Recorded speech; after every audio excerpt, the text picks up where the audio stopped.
di Jakarta saja satu hari itu produksi sampah kita itu 7.500 ton. Itu setiap hari diangkut ke Bantar Gebang, ke TPA.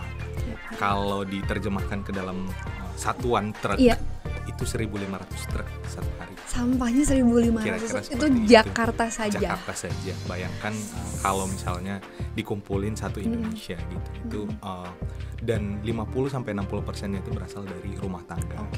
Yang membuat lebih parah adalah sampah kita belum terpilah. Sehingga menimbulkan banyak masalah.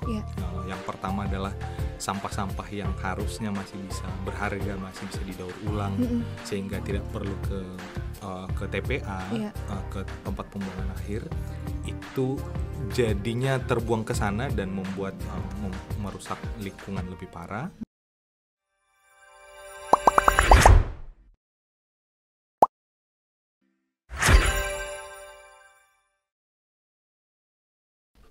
Welcome to Wahana Visi Indonesia's podcast, Our Days to End Child's Poverty. Saya Monita Tahalea, Hope Ambassador WVI. Hari ini kita akan membahas isu yang lagi hype diomongin orang-orang di mana-mana, yaitu tentang sampah. Khususnya tentang pengelolaan sampah dan apa hubungannya dengan kesejahteraan anak-anak. Seperti yang kita tahu, sampah itu adalah masalah yang sangat besar di Indonesia. Setiap tahun jutaan ton sampah plastik mencemar lingkungan mulai dari dataran hingga ke lautan. Tapi di balik tantangan besar ini ada peluang luar biasa untuk menciptakan perubahan positif. Kayak apa ya peluangnya? Nah, hari ini kita kedatangan tamu yang langsung bergerak di isu lingkungan terkhusus pengelolaan sampah. Pertama ada Frans Sinaga, Advokasi Manajer Wahana Visi Indonesia untuk proyek Finla. Hai Kak Frans, aku manggil Kak Frans yang berjalan di 3 negara, keren banget, Filipina, Indonesia, dan juga Sri Lanka. Beliau udah terjun langsung dalam proyek pengelolaan sampah dan pemberdayaan masyarakat. Waktu itu kita juga sempat ngobrol sama salah satu anak yang terlibat di Finla juga, Galvin ya betul.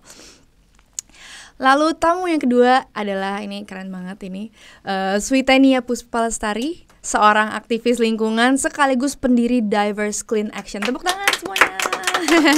Welcome to Wahana Visi Indonesia Podcast yang telah berjuang menjaga laut dari sampah plastik dan meraih banyak prestasi di bidang ini. Jadi kalau teman-teman semua masih menikmati laut yang indah, salah satunya ada perannya Tania juga. Gitu. Halo Kak Frans dan juga Tania, selamat datang sekali lagi. Gimana kabar kalian? Sehat kamu? Sehat. Baik. Glad to hear that. Terima kasih udah kasih waktunya untuk berbagi dengan kami di sini. Tanpa berbasa-basi, kita langsung aja. Pertanyaan yang mau aku tanyakan, gimana kondisi sampah saat ini menjadi isu nasional bahkan sampai global? Tolong sadarkan kami sekalian. Boleh mulai dari siapa aja?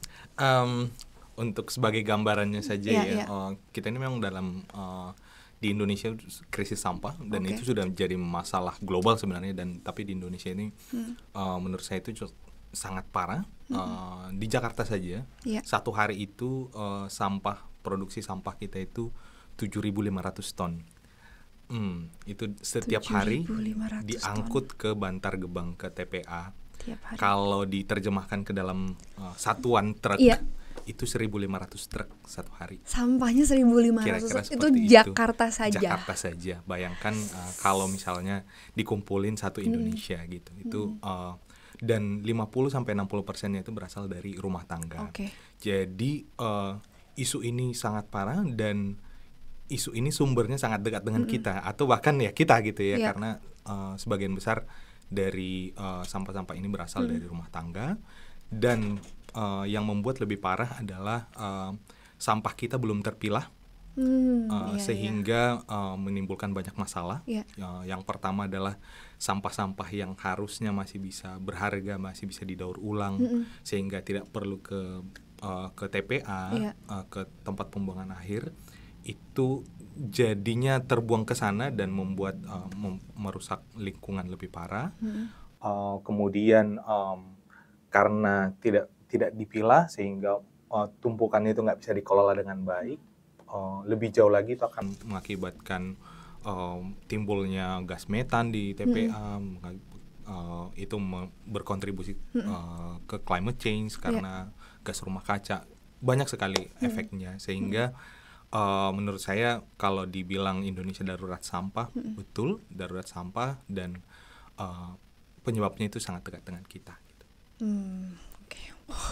Baru mulai nih, udah kompleks juga ternyata ya. Kalau dari Tania, tentunya sebagai penyelam ya, penikmat laut nih, ngelihat udah krisis sih bener banget, karena tanpa kita harus nyelup ke dalam laut aja di pinggir pantai di seluruh Indonesia gitu ya, itu kita bisa lihat. Apalagi kemarin mungkin baru viral juga di Bali ya kan, kita bisa ngelihat karena memang sampah ini tiap hari ada, dibersihin besoknya ada lagi gitu ya. Jadi itu kan pasti berpengaruh nggak hanya ke estetika ya, tapi juga masalah wisatawan mungkin jadi nggak mau lagi ke Bali karena di situ jadinya rusak atau kotor. Dan di sisi lain kalau wisatanya terdampak, maka ekonomi masyarakatnya juga terdampak.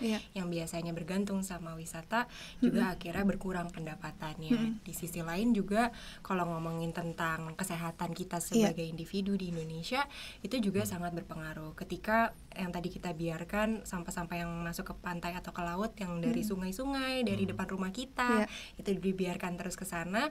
Plastik ini kan lama-lama bisa jadi mikroplastik ya. Nah, mikroplastik itu mungkin masuk ke ikan, masuk ke air yang kita minum dan lain-lain, atau bahkan udara yang kita hirup. Dan di Jakarta udah ada penelitiannya juga bahwa kita pasti menghirup mikroplastik. Ketika badan kita nggak sehat, nah maka plastik itu kan bersifat karsinogenik ya, bisa menyebabkan kanker. Jadi ketika itu terus tertimbun gitu ya di badan kita, maka kesehatan kita juga jangka panjang sangat bisa terpengaruh, kesehatan reproduksi wanita, anak-anak dan laki-laki. Sebelum masuk ke pertanyaan kedua, aku tuh penasaran ya, isu ini sebenarnya mendasar banget ya.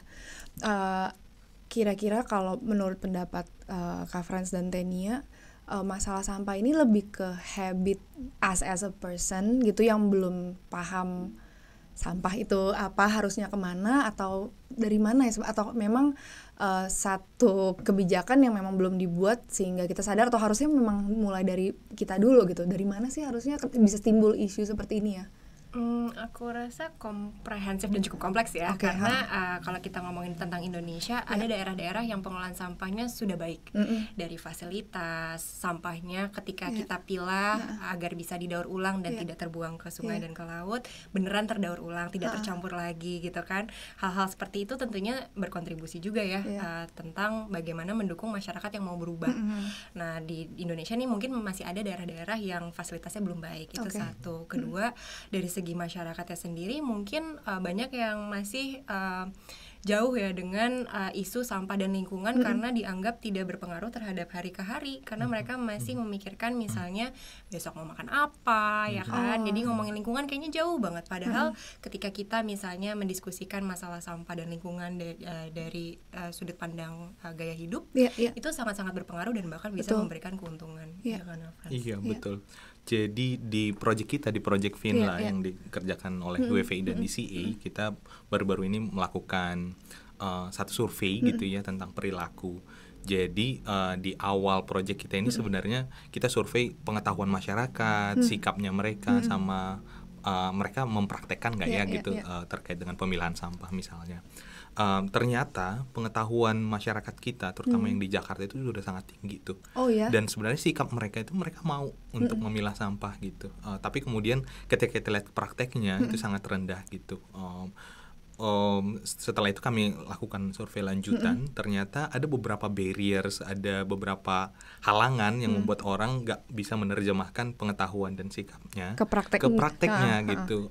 Pertama itu adalah mereka pikir bahwa pengelola sampah di rumah itu ribet, buang waktu, kemudian susah dilakukan gitu.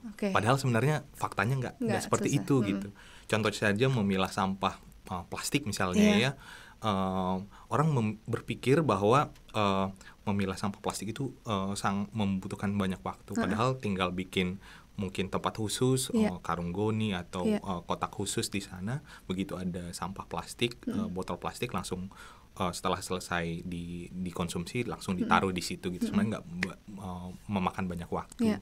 Terus kita itu sebagai masyarakat yang sangat guyup gitu ya, sangat kebersamaan itu sangat tinggi sekali tingkat perhatiannya kepada pendapat tetangga gitu. Jadi di survei kami itu lucunya adalah mereka nggak mau memilah sampah karena takut dianggap sok rajin sama tetangganya, sama bukannya malah itu keluarga dekatnya. Iya, itu faktanya ya. Jadi mereka nggak mau dianggap fun fact.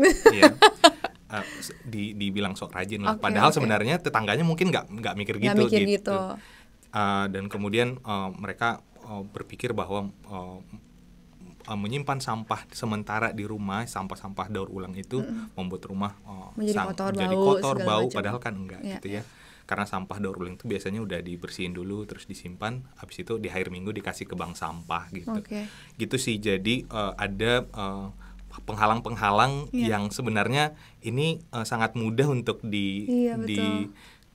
ini kan lah ya ada solusinya gitu. Tapi akhirnya tidak terintervensi dengan baik gitu. Wah, bagaimana nih? Ternyata salah satu isunya ada bisa dibilang ya mindsetnya kita sendiri gitu ya. Kadang-kadang terlalu mikirin pendapat orang. Padahal sebenarnya kalau kita lakukan itu bisa jadi bukannya diomongin malah menginspire tetangga kita, lingkungannya jadi lebih bersih. Terus tukang sampahnya juga jadi lebih enak nggak sih? Mungkin karena ini aku suka merhatiin.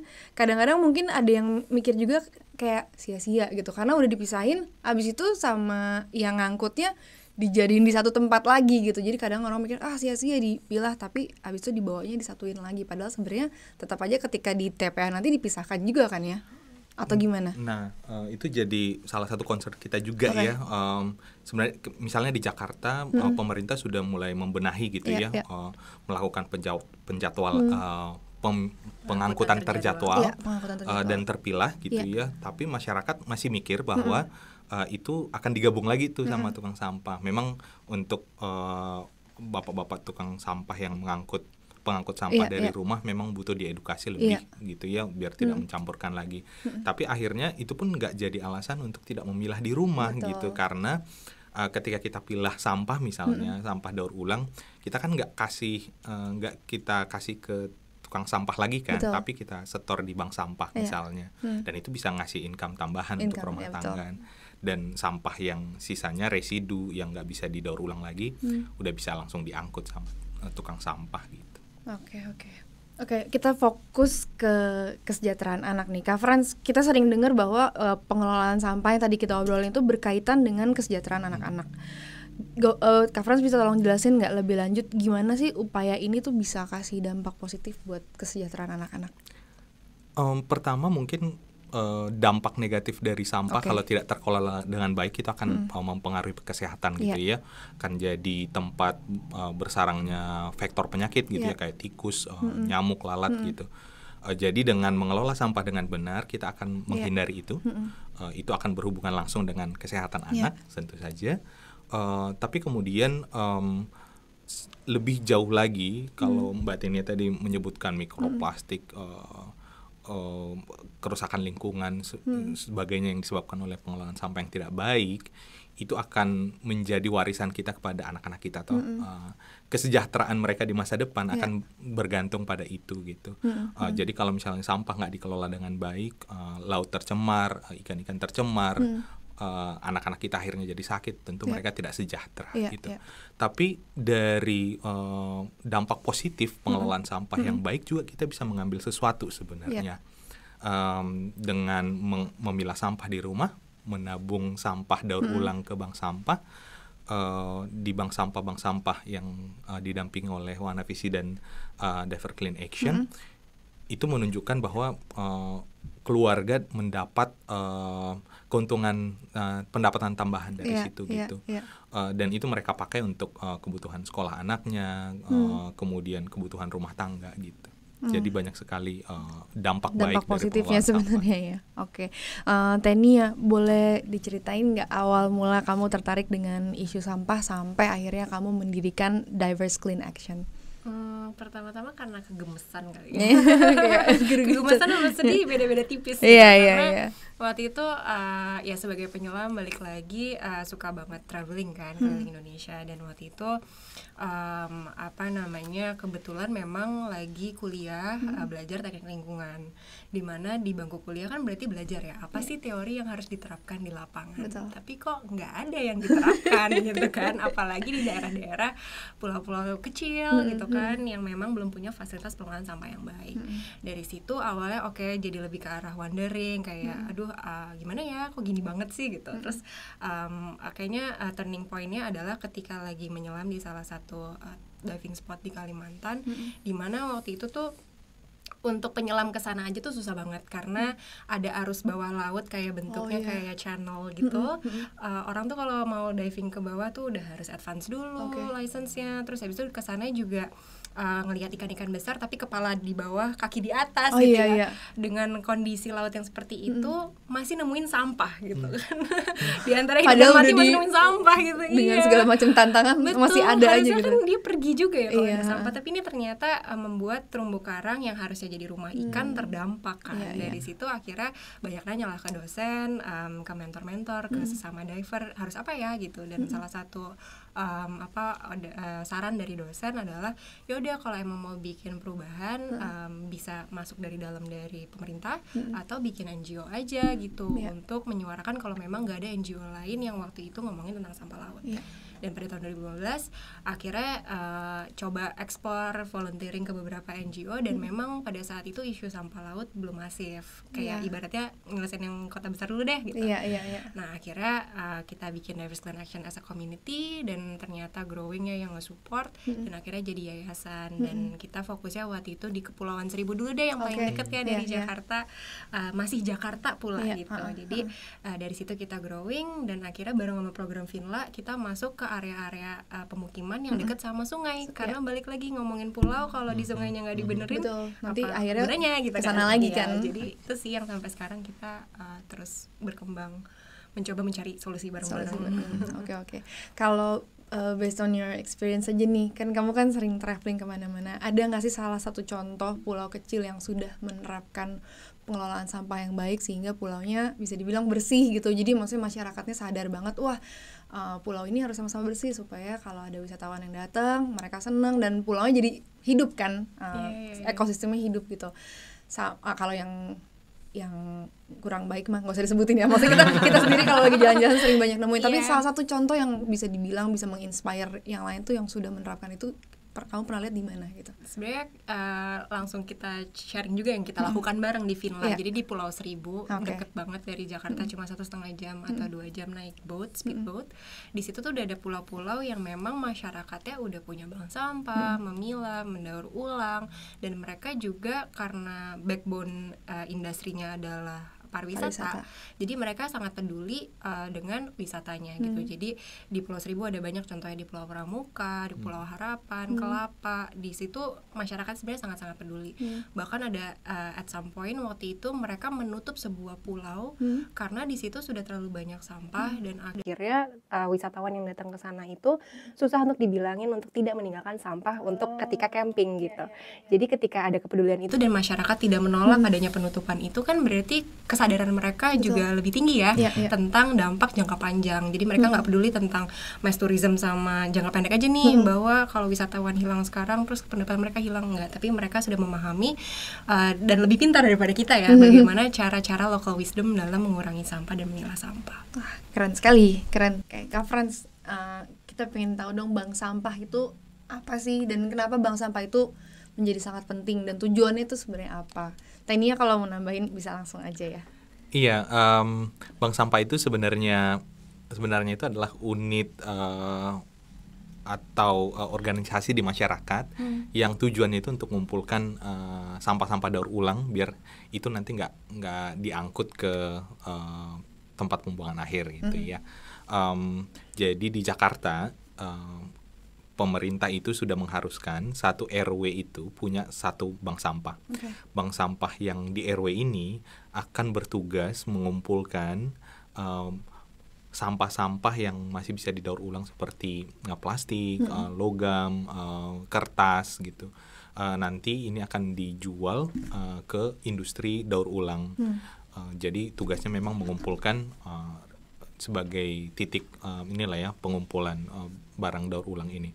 Nah, tapi di Vinla kita juga memikirkan bagaimana bank sampah ini juga menjadi titik edukasi gitu.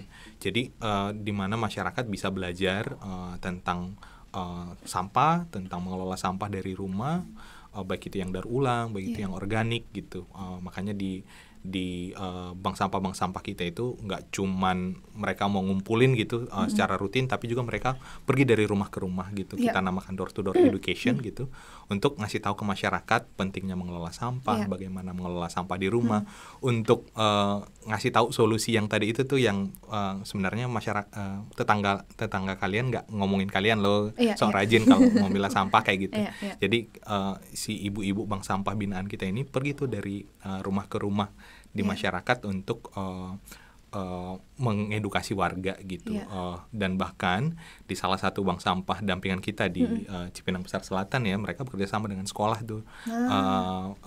Jadi di RW 4 Cipinang Besar Selatan itu di Jakarta Timur, mereka memakai halaman sekolah di hari Sabtu atau Minggu untuk mengumpulkan sampah daur ulang ini. Nah, tapi juga mereka timbal balik ke sekolah, mereka ngedukasi murid-murid di sana juga tentang sampah gitu. Mungkin aku nambahin dikit kali ya. Aku ngelihat bank sampah juga sebagai sebuah upaya dari pemerintah untuk membiasakan masyarakat nabung sih. Karena kan kadang kalau misalnya kita punya uang cash gitu ya, suka kepake, terus habis itu nabung tapi diambil lagi gitu. Nah, sementara sehari-hari pasti kita ngeluarin sampah kan, pasti kita menghasilkan sampah. Nah, dari sampah-sampah itu ketika dia dikumpulkan, biasanya masyarakat mitra kita ya, mereka ngambilnya tabungannya nanti ketika mau ada hari besar, baik itu Natalan, baik itu Lebaran gitu. Jadi mereka menyadari, oh ternyata dari kecil-kecil nih nabung apa yang setiap hari saya hasilkan, ternyata kalau dikumpulkan itu bisa menjadi pemasukan juga gitu. Jadi itu sih yang menarik. Dan poin lainnya juga di Jakarta ke depannya, karena ini program pemerintah ya, bakal ada reward yang akan dikasih ke masyarakat yang menabung via bank sampah. Karena kan untuk ngomongin sampah nggak harus via bank sampah sebenarnya, tapi karena bank sampah ini memang unit yang memang dibina oleh pemerintah, maka masyarakat yang menimbang di bank sampah sebulan 2 kali atau lebih, itu mereka akan mendapatkan keuntungan pengurangan beban pajak, retribusi sampah. Aksesnya tuh kemana ya kalau kita mau ke bank sampah yang di bawah pemerintah ini? Maksudnya aksesnya gimana ya untuk kita bisa tahu gitu apa sih yang dikerjain segala macam?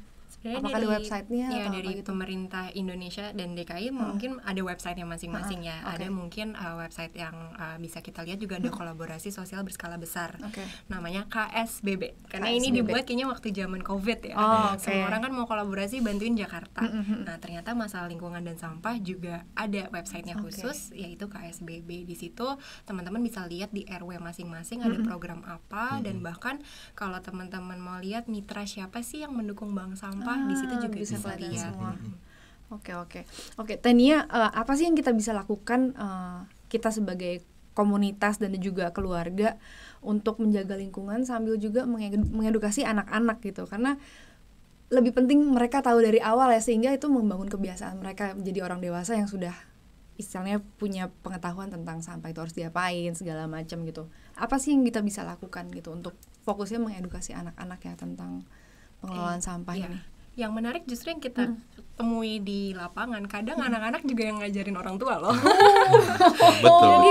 Menarik karena memang benar apa yang dilakukan di sekolah dan di rumah itu bisa sesuatu yang saling berkesinambungan. Contohnya misalnya tentang mengurangi sampah. Kalau kita lihat sekarang program makan siang itu kan sudah banyak yang menggunakan tempat makan guna ulang. Di situ mereka juga ikut diedukasi bahwa dengan seperti ini mereka jadi mengurangi sampah. Dan ketika di rumah ada yang misalnya waktu itu case kita di Pulau Seribu, mama kok pakai sedotan sih gitu kan. Sebenarnya ketika kita mengurangi sampah dari sumbernya, that means ketika kita melakukan sesuatu, kita beli sesuatu, kita mikirin apakah ini akan jadi sampah apa tidak. Ketika kita bisa mengurangi dari awal, berarti kan sampahnya jadi berkurang. Nah, itu menjadi langkah yang sangat-sangat prioritas, reduction atau mengurangi sampah. Baru setelah itu memilah dan baru mendaur ulang gitu. Jadi 3R ya, reduce, reuse, recycle itu menjadi sesuatu yang sangat bisa dipraktikkan dan sangat mudah ya dari tingkat keluarga gitu. Iya, kalau saya pikir sih betul ya, dan orang dewasa harus ngasih contoh gitu. Nah, karena kita udah ngerti tapi kita butuh effort memang untuk melakukan. Jadi kita memang harus kasih contoh untuk biar anak-anak nanti niru. Tapi ada yang menarik di salah satu bank sampah di Semper Barat. Jadi ada namanya Bank Sampah Kenanga. Jadi di tempat bank sampah ini mereka membuat satu ruangan yang mereka hias gitu, jadi akhirnya dipakai untuk tempat PAUD dan bayarnya pakai sampah. Jadi ibu-ibu yang ngantar anaknya ke sana harus membawa sampah sebagai cicilan uang sekolah anaknya di PAUD itu gitu. Dan akhirnya kita lihat kebalikan dari yang tadi kan orang dewasa ngasih contoh gitu ya, tapi akhirnya ini kita mendidik anak-anaknya biar menjadi agent of change juga di keluarga. Jadi itu bisa timbal balik sekali dan butuh orang-orang yang peduli untuk menciptakan environment-nya gitu, menciptakan lingkungan yang mendukung perubahan perilaku itu. Keren sekali. Tapi Kak Frans, tantangannya apa dengan sistem bank sampah ini yang tadi lagi coba diterapkan ya? Tantangannya apa? Tantangan dalam implementasinya ya, sistem yang lagi mau diterapkan ini? Iya. Tantangan paling besar menurut saya itu adalah volume sampah kita itu memang besar sekali gitu ya, karena penduduk Jakarta itu banyak sekali. Jadi kita butuh banyak titik, banyak bank sampah gitu. Bayangkan mungkin ribuan RW ya, dan pemerintah harus mengelola ribuan bank sampah di setiap RW ini. Jadi memang butuh tangan semua orang di atas meja gitu ya, untuk saling membantu, berkolaborasi. Tapi kemudian juga perubahan perilaku itu bukan sesuatu yang instan, butuh proses. Pengalaman kita di Vinla, kita butuh datang dari rumah ke rumah gitu, dengan bantuan ibu-ibu bank sampah ini untuk menyadarkan masyarakat, karena kalau nggak seperti itu, maka mereka nggak akan tahu, mereka akan berkutat dengan mindsetnya tadi, bahwa memilah sampah, mengelola sampah itu susah. Jadi ya nggak akan kejadian apa-apa terkait perbaikan pengelolaan sampah. Jadi memang tantangannya itu karena banyaknya sampah kita dan perubahan perilaku itu butuh waktu. Aku mau nambahin dikit sih, menarik tentang ngomongin tentang volume sampah yang banyak ya. Jakarta ini kan sempit ya, dengan masyarakat yang tiap hari lalu lalang bekerja ataupun tinggal di Jakarta. Jadi ketika tadi disampaikan bank sampah ada ribuan di Jakarta, aku rasa pasti teman-teman dari World Vision Indonesia juga ada sesuatu hal yang sangat teknikal gitu ya, tapi sebenarnya bisa jadi call to action juga gitu, karena yang kita lihat karena lahannya terbatas tapi sampahnya banyak, bank sampah itu tidak bisa menyimpan sampah dengan lama. Ketika dia harus misalnya warga nimbang hari ini terus harus diambil atau dijual hari itu juga, padahal bisa saja yang membeli sampahnya itu harganya hari ini lagi jelek gitu, jadi mesti nunggu beberapa hari. Jadi kalau misalnya memang banyak mitra-mitra yang memang bisa meminjamkan lahan atau lahannya bisa digunakan untuk bank sampah, itu sebenarnya sangat-sangat membantu sih, dan biasanya itu menjadi masalah utama masyarakat kita ya. Dan kalau ada space sarana umum gitu, fasum gitu ya, karena yang bisa beberapa kali mereka ya pakainya akhirnya tempat RW, sekolahan, lapangan gitu, karena ya simple tempat yang bisa membuat masyarakat nyaman untuk menimbang sampah dan melakukan perdagangan sampah lah kasarnya. Iya. Perannya anak-anak dan terutama anak muda dalam keterlibatannya di sistem pengelolaan sampah ini tuh apa, dan kira-kira kalau kita pengen terlibat tuh kita bisa melakukan apa ya, Kak Frans dan Tania? Bisa mulai dari mana gitu? Orang-orang muda, anak-anak muda itu akan selalu jadi agent of change, karena mereka masih punya tenaga gitu ya untuk membawa perubahan ini. Tapi kalau kita ngomong tentang Gen Z, millennials atau ke Gen Alpha, mereka sebenarnya dari survei yang akhir-akhir ini bilang mereka sangat peduli dengan lingkungan gitu. Jadi sebenarnya kita harus melihat itu dan memanfaatkan itu. Dan menurut saya perubahan di anak-anak muda akan berpengaruh, akan dibawa ke rumah, akan dibawa ke tempat kerja, akan dibawa ke lingkungan yang lebih luas, sehingga dampaknya akan lebih besar gitu. Jadi ya memang kita harus manfaatin itu sih. Dan populasi orang-orang muda saat ini di Indonesia lebih banyak ya gitu ya. Jadi itu salah satu pool atau populasi yang tepat kita untuk melakukan perubahan perilaku. Salah satu yang bisa diubah gitu ya, mungkin hal sesederhana tukang sampah kita ubah mindsetnya menjadi petugas kebersihan misalnya. Jadi karena balik lagi sampah itu kan tanggung jawab kita sebagai individu ya gitu. Kita yang nyampah, masa orang lain yang repot sebenarnya kan gitu. Jadi ketika kita memastikan di rumah kita sendiri, di kompleks kita, bahwa kita menghargai petugas kebersihan. Sesimpel misalnya kalau kita makan masak gitu ya, terus ada sampah dapurnya banyak, dipisah aja. Karena kalau misalnya sampah basah itu kan bau ya. Jadi ketika misalnya dia tidak tercampur sama sampah yang bisa didaur ulang, itu setidaknya menghargai petugas kebersihan. Dan itu membuat sampahnya lebih mudah didaur ulang misalnya. Atau ketika kita makan sate, tusuk satenya itu dipatahin. Karena kalau enggak dia bisa nusuk-nusuk dan lain-lain. Jadi hal-hal kayak gitu sepertinya yang sangat bisa dilakukan di rumah. Dan kadang teman-teman kita yang lebih muda mungkin belum paham sejauh itu ya, dan kita yang sebagai yang lebih senior di rumah misalnya bisa mengingatkan kembali orang tua kita atau yang tinggal di rumah bahwa kalau emang kita belum mau jadi nasabah bank sampah, setidaknya mulai dari situ dulu. Wah, itu tip yang sangat bagus sekali. Tania, tadi kita sempat ngobrolin salah satu kisah sukses di Kepulauan Seribu ya, masyarakat yang sudah sangat aware tentang pengelolaan sampah sehingga bisa merasakan sendiri dampaknya. Kira-kira ada lagi nggak sih cerita sukses selain itu? Terus dampaknya apa ya sebenarnya untuk satu cerita yang udah sukses itu? Kalau kamu boleh sharing. Kalau aku lihat sebenarnya ketika ibu-ibu menjadi berdaya sih, karena kita hidup ya, walaupun Jakarta sudah cukup terbuka ya dibandingkan kota-kota lain, tapi masih banyak masyarakat yang mungkin ibunya tidak diizinkan berkegiatan di luar misalnya, karena dianggap justru merepotkan keluarga aja nih gitu. Tapi dengan mereka bekerja bareng, berkembang bareng bersama kita, mereka memahami bahwa sebenarnya dari masalah sampah ini itu bahkan bisa menambah pendapatan bagi mereka. Bahkan sekarang ada yang sifatnya kita ajak mereka menggabungkan antara bank sampah dengan asosiasi simpan pinjam untuk kesejahteraan anak. Jadi dari situ mereka juga menyadari bahwa bahkan dari program sampah mereka bisa mendapatkan modal untuk usaha di rumahnya gitu. Nah dari situ yang tadinya mereka kira hanya berdampak terhadap keluarga kecilnya atau RW-nya mereka, tapi karena mereka konsisten, sampah yang dikumpulkan makin banyak, nasabah yang mau ikutan makin banyak, terkenal di sosial media gitu ya, karena ibu-ibu makanya Facebook, influencer lokal nih. Udah gitu mereka juga jadi didengar sama pemerintah, baik pemerintah lokal maupun nasional. Dan akhirnya mereka beberapa dari bank sampah yang bermitra sama kita juga mendapatkan penghargaan bank sampah terbaik ya di Jakarta. Dari situ akhirnya mereka mendapatkan kesempatan untuk bisa speak up dan menginfluence lebih banyak ibu-ibu di tempat lain gitu, yang tadinya ibu-ibunya merasa nggak bisa ngapa-ngapain untuk anaknya, sekarang jadi makin banyak ibu-ibu yang tertarik ya untuk join program ini gitu. Berarti peran kita sebagai masyarakat umum gitu ya, tadi kan udah kita ngomongin keluarga, anak-anak, komunitas. Kita sebagai masyarakat umum, langkah praktis apa yang bisa kita lakukan untuk mendukung lingkungan yang lebih bersih dan lebih sehat? Saya akan mulai dari fakta bahwa 7.500 ton sampah di Jakarta itu 1.500 truk itu ya. Iya, 50% itu berasal dari rumah tangga. Jadi pengelolaan sampah di rumah tangga itu sangat penting dan sangat besar dampaknya.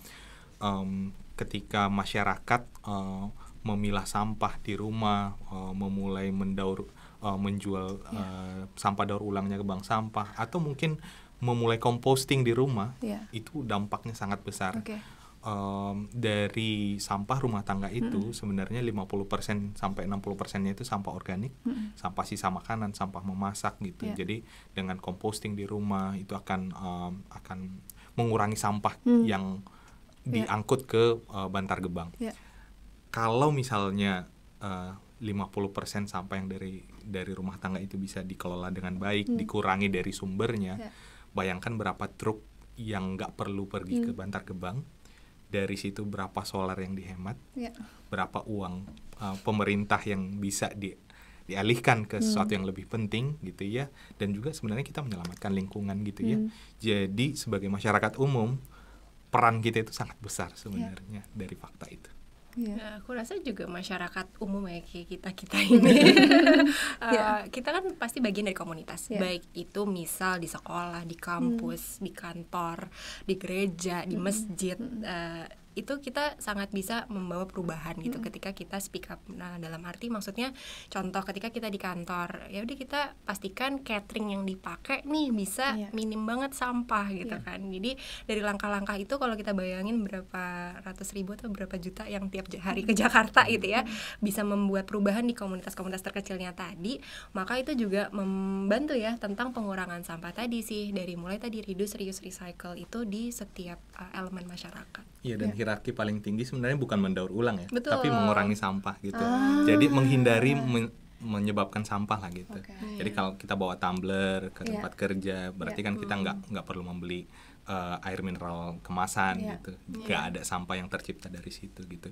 Jadi memang dari hierarkinya nge-prevent menghindari menyebabkan sampah itu hierarki yang paling atas gitu, yang harus kita lakukan lebih dahulu. Baru setelah itu menggunakan ulang, mendaur ulang, baru nanti terakhirnya dispose ke bantar gebang atau tempat pembuangan akhir gitu. Nah, itu aku baru tahu tuh, karena selama ini di kepala aku yang udah bikin kita ngerasa ribet untuk memilah sampah tuh karena mikirnya udah recycle duluan kan. Jadi as simple as kalau di pinggir jalan mau buang sampah kan udah ada 3 kan sebenarnya tempat sampahnya. Terus kayak gitu, jadi kayak ini jenisnya apa ya, kertas atau plastik atau sampah daur ulang gitu. Ini bisa didaur ulang nggak ya, karena di kepala tuh udah kayak recycle. Aduh, sampah gue bisa di recycle, jadi mesti dimasukin ke mana? Akhirnya yaudah kantongin dulu deh.